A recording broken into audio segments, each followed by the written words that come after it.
강력한 월드 엑스포 후보지였던 러시아 모스크바가 유치를 자진 철회했고, 예.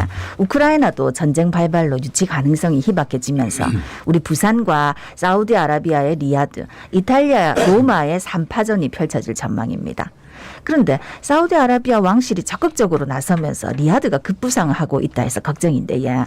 부산이 2030 월드 엑스포 유치할 수 있을까요? 같이 이야기 나눠보겠습니다. 예, 아시아태평양 도시관광진흥기구 TPO 우경화 사무총장 스튜디오에 함께합니다. 어서 오십시오. 어서 오십시오. 네, 안녕하십니까? 예, 헛기침으로 먼저 인사를 해주셔가지고 어서 오십시오. 그 2030 부산 월드 엑스포가 국정 과제로 선정이 됐고 앞으로 월드 엑스포 유치가 잘 진행될 거다. 이런 얘기들, 그리고 뭔가 해보자 지금 이런 상황인데, 사무총장님 봤을 때는 뭐 원래부터 오랫동안 뭐 대사로도 또 하셨고 외교관도 지내셨으니까 어떠세요?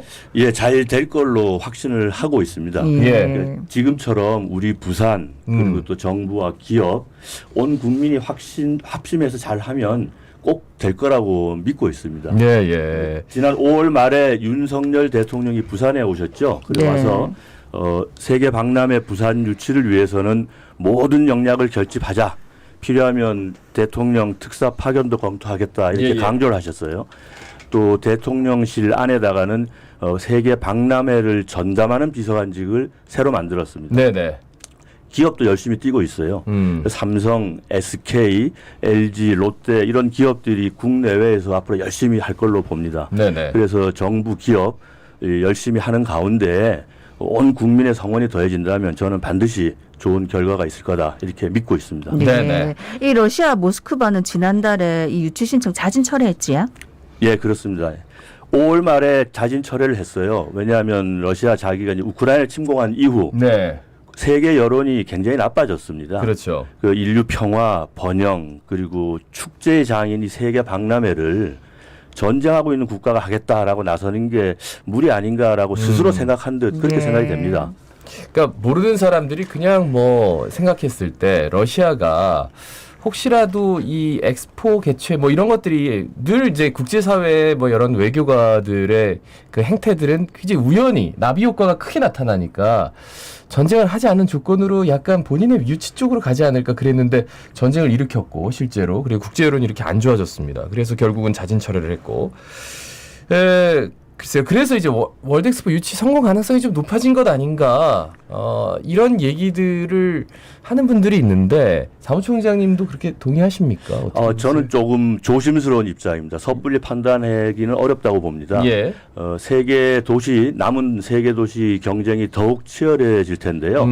모스크바가 빠지면서 경쟁자 수가 줄어든 건 맞지만 예. 그렇다고 해서 그게 반드시 우리한테 유리하게만 작용할 거다라고 예단하기는 좀 조심스럽습니다. 왜냐하면 로마, 리야드도 더욱 열심히 표를 끌어오려고 노력을 하기 거기 때문에 네네. 절대 방심하면 안 된다. 우리도 끝까지 최선을 다해야 된다. 이렇게 생각하고 있습니다. 예. 그럼 이제 모스크바에 있던 관심을 우리 부산으로 돌리는 게 중요할 것 같은데 어떻게 하면 좋을까요? 그게 제일 중요한 일입니다. 어렵기도 합니다. 네네. 그래서 우리로서는 모스크바를 지지했던 나라들을 우리 쪽으로 끌어오는 게 중요한 관건인데요. 대상 국가별로 좀 맞춤형으로 전략을 수립해야 됩니다. 예를 들면 개도국들이 많이 있는데 EI 회원국들 그런 개도국들한테는 우리나라 발전 경험을 공유를 하면서 미래에 같이 협력할 가능성이 이런 게 있다라고 하면서 우리 쪽으로 끌어오는 노력을 해야 하는 게 좋다. 그리고 또 우리가 가지고 있는 해외 네트워크, 진출한 기업이나 코트라 외교부 여러 가지 네트워크를 총동원해서 그 상대국 정부 민간에 적극적으로 유치 교섭 활동을 해야 된다고 보고 있습니다. 그래요. 뭐 정말로 뭐 총력을 기울일 때가 됐습니다. 부산, 리야드, 로마 이제 3파전이 됐는데 사우디아라비아 리야드가 아주 급부상을 하고 있습니다. 오늘 사실 우경화 사무총장님 초대한 이유도요. 좀 사우디에 대해서 좀 알아봐야 될 것 같아서. 왜냐면 로마는 좀 많이 아세요. 근데 사우디가 어떤 나라인지 굉장히 오일 달러가 많고 엄청난 로비력을 가진 나라일 것 같은데 사우디에 또 대사로도 가 계셨었고 외교관으로 가 계셨고 알겠습니다. 외교관으로 가 계셨어요.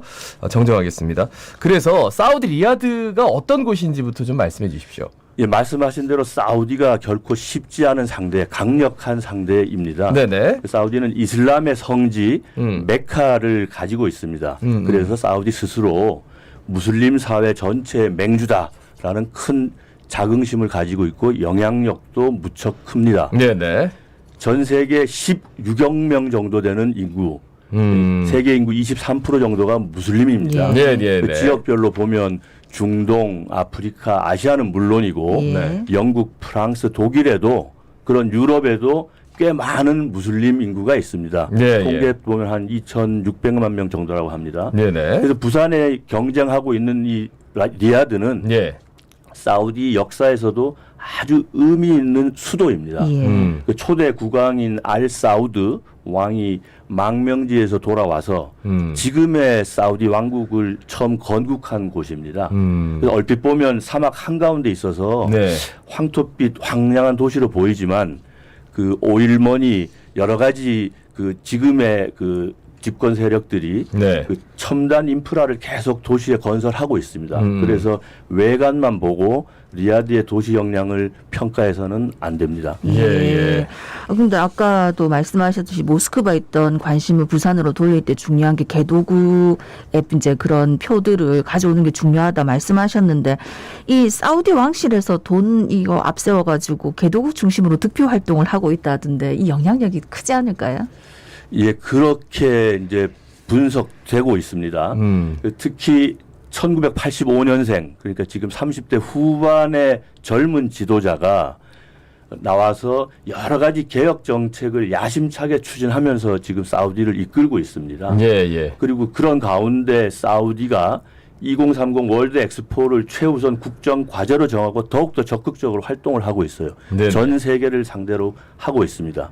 근데 절대 군주 체제를 가지고 있는 사우디의 속성상 지도자가 강한 의지를 보이면 그 나라의 모든 역량이 거기에 투입이 되어 있는데 강력히 추진되고 있는 게 사실입니다. 네네. 또한 국제적으로는 전통적으로 보면 이슬람권 국가들은 국제 선거에서 아주 단합된 모습을 보이는 게 일반적입니다. 예. 따라서 사우디는 앞으로도 그 이슬람권을 중심으로 하고 또 그를 넘어서서 지지세를 더욱더 넓혀가지 않을까 예상이 됩니다. 거기에다가 말씀하신 대로 석유 자원, 오일 달러 같은 경제적인 수단을 가진 점도 우리로서는 아주 유념해야겠습니다. 그 왕세자 얘기가 늘 나와요. 모하메드 빈 살만. 이 사람이 정말 어디로 튈지 모르지만 지금 유가가 급등하면서 바이든 대통령도 이제 사우디로 가서 이 사람을 만나서 뭔가를 해야 되는데 그 2030 이 해에 이 사람에게 굉장히 중요한 뭔가 모멘텀이 있다. 뭐 이런 얘기가 들려와서 어떻습니까? 예, 정확하게 지금 판단하고 계십니다. 네네. 그 2030 비전이라는 국가 목표가 있습니다. 네네. 사우디 정부에. 그리고 이 젊은 빈 살만이 실질적인 그 국가 지도자입니다. 예. 그래서 최근 국제 정세를 보면 아주 급 반전인데요. 네. 어제 백악관이 발표를 했습니다. 7월 중순에 바이든 대통령이 사우디에 가서 이 빈 살만을 만나겠다. 저희가 볼 때는 굉장히 급격한 반전이 왔습니다. 예. 그리고 우리로서는 이제 그 미국과 사우디 정상회담에서 예. 이 2030 월드 엑스포 관련 대화가 있을 건지를 좀 유념해서 잘 볼 필요가 있습니다. 예. 그래서 거기까지 그걸 보고 나서 또 우리는 전략을 수립해야 되지 않을까 이렇게 근데 생각합니다. 있다고 해도 언론에 안 나올 가능성도 많은 거 아닙니까? 그거는 뭐 모르겠습니다. 뭐 네. 이 얘기를 그냥 개별적으로 하는 거니까 네. 그죠? 뭐 나중에 얘기하겠지만 일단 미국 대통령이 7월 중순에 사우디를 방문한다고 하니까 또 그 이후 상황도 지켜봐야 될 텐데 그렇다면 사우디아라비아의 약점은 없습니까? 뭐 어느 사회나 개인이나 국가건 강점과 약점이 있지 않겠습니까? 예. 근데 이제 무슬림 사회는 좀 특성이 있습니다. 그래서 이제 무슬림 사회가 아닌 다른 문화권의 사람들과 무슬림 사회를 어떻게 조화시켜 나가야 하는지가 사우디로서는 큰 숙제라고 봅니다. 아하. 그 흔히 아는 대로 무슬림 사회 가지고 있는 무슬림 사회만의 독특한 문화, 관습을 우리가 좀 잘 볼 필요가 있습니다. 그래서 이런 것들을 종합적으로 파악을 해서 우리는 유치 교섭 활동을 전개를 해야 된다. 라고 생각을 하고 특히 이제 득표 활동은 그래도 상대방 약점을 파고들기보다는 네네. 우리의 매력, 우리의 장점을 잘 알리면서 하는 게 훨씬 효과적이라고 생각을 합니다. 그러면 이제 무슬림 사회니까 사실 사우디를 중심으로 해서 정부 중동이라는 그 나라들이 다 무슬림 국가 아닙니까? 근데 사실 그 안에서도 갈등이 어마어마해요. 뭐 순위파며 시아파며 전쟁도 해가지고 하고 뭐. 전쟁도 네. 하고 그러면 이 사람들의 표가 좀 나눠지지 않을까라는 생각들도 하시더라고요. 여기에 대해서는 어떻게 말씀해 주시겠습니까? 지금 조심스러워서 얘기하기가 좀 어렵습니다. 어렵네. 예. 그러나 일반적으로 얘기할 때 무슬림권의 결속력은 강하다. 그중에 일부는 다른 그 대립이 있을 수 있어도 예. 정책 노선에서 전체적으로는 무슬림권은 하나다라고 일단 생각을 하고 있습니다. 그러니까 물론 뭐 투표 행태를 할 때는 그냥 예 그럴 수도 있다. 뭐 오히려 그렇습니다만 제가 지금 뭐 그렇죠. 네, 이렇다 저렇다 굉장히 말씀하실 수 조심스러운 없는 상황이니까 네. 예단할 수 없으니까 네. 알겠습니다. 자, 그렇다면 이제 이탈리아 로마는 어떤 경쟁 상대입니까? 객관적으로 볼 때 만만치 않습니다. 예. 왜냐하면 이탈리아는 이미 박람회를 여러 번 개최했습니다. 그렇죠, 경험이 그렇죠. 있고 네. 또 세계 문화유산도 많이 가지고 있고 또 전 세계 많은 사람들이 로마를 가고 싶어 한다는 그런 예. 열망도 로마가 가진 강점 중에 하나입니다. 네네. 그러니까 어디 해외 출장을 가도 회의만 하고 오는 게 아니라 그 도시가 가고 싶은 도시다 그러면 그쪽으로 출장을 정할 때도 있는 것과 마찬가지라고 네. 생각을 합니다. 그래서 우리로서는 이 개최지 부산은 물론이고 네네. 그 대한민국 자체의 매력을 잘 알려가지고 지금부터 더 열심히 노력해서 세계인들이 부산 하면 부산에 가고 싶다 네네. 이런 마음도 들도록 하는 노력도 병행해야 된다고 생각을 합니다. 그러니까 말씀을 드리니까 야, 이 로마며 사우디아드며 뭐 이 보통 나라가 아니고 어마어마하게 이제 큰 경쟁이 될 것 같은데 그래서 오는 20일이죠. 파리에서 진행될 BI 주간 2차 프레젠테이션 굉장히 중요할 것 같은데 어떤 전략이 필요하다고 보십니까? 우선은 강력한 정부 의지 또 우리 전 국민의 성원을 담아서 발표하는 게 제일 중요합니다. 네. 나흘 남았는데 그렇죠. 뭐 경쟁이라는 것이 너무 쉽게 끝나면 어떻게 보면 싱거우니까 네네. 제대로 된 경쟁을 잘해서 우리가 결과를 얻어내면 좋다고 생각을 합니다. 그 보도를 보면 정부에서 아주 고위급 대표, 또 부산시장 그리고 경제계 상공회의소 회장님 등 여러분이 가시는데 이런 분들이 모든 역량을 결집해서 네네. 우리를 잘 알리고 또 설득력 있게 프레젠테이션 잘하고 돌아올 것으로 기대하고 있습니다. 그래요. 예, 해야죠. 여러 번 말씀드렸지만 이제 이 개최국 선정 과정에서 국제교통 인프라를 굉장히 중요한 기준으로 삼고 있기 때문에 이 가덕신공항 조기 개항이 필수적이지요. 예, 필수입니다. 말씀하신 대로. 부산은 이미 뭐 도로, 공항, 항만 다 잘 갖추어져 있지만 예. 경쟁 도시도 뭐 다 잘 되어 있습니다. 네. 그런 가운데 말씀하신 대로 교통 인프라, 즉 접근성이 굉장히 중요한 평가 기준에 들어갑니다. 그래서 가덕신공항은 반드시 박람회 이전에 완공된다라는 우리 한국 정부의 확정적인 계획이 있어야 도움이 될 것으로 봅니다. 네. 다행스러운 것은 최근에 그 국토교통부 장관과 부산시장이 합의를 했다고 보도를 봤습니다. 보도했죠. 그래서 그 국제 박람회 기구에 제출한 계획서 안에 네. 이 가덕 신공항을 2030년 이전에 완공을 하겠다는 걸 포함시키자 네네. 되는데 이거 아주 중요한 결정이고 중요한 진전입니다. 그래서 꼭 계획대로 추진이 되어서 우리 부산이 2030 세계 박람회 유치 꼭 성공하기를 진심으로 기대하고 있습니다. 그러면 이제 빠르면은 이번 프레젠테이션 안에 뭐 가덕신공항이 살짝 그림이 나올 수도 있겠다라는 생각도 드네요. 아직 뭐 발표는 안 했습니다만 혹시라도 뭐 제가 사실 그 프레젠테이션 내용 자체를 그렇죠. 알 수가 없잖아요. 모르는데 예. 네. 가능성은 있습니다. 예. 그래요. 우리 저 시민분들이 2030 월드엑스포 진짜 다가오는데 나 뭐부터 해야 될지 잘 몰라가지고 굉장히 좀 답답해 하시는 분들도 있더라고요. 어떻게 해야 됩니까? 뭐 해야 될까요? 이게 그냥 단순한 국제 상품 전시회나 국제 장터가 아닙니다. 예. 그러니까 우리 후손 아이들을 위한 미래를 설계하고 보여주는 아주 중요한 자리인데 예. 부산에서 꼭 해야 됩니다.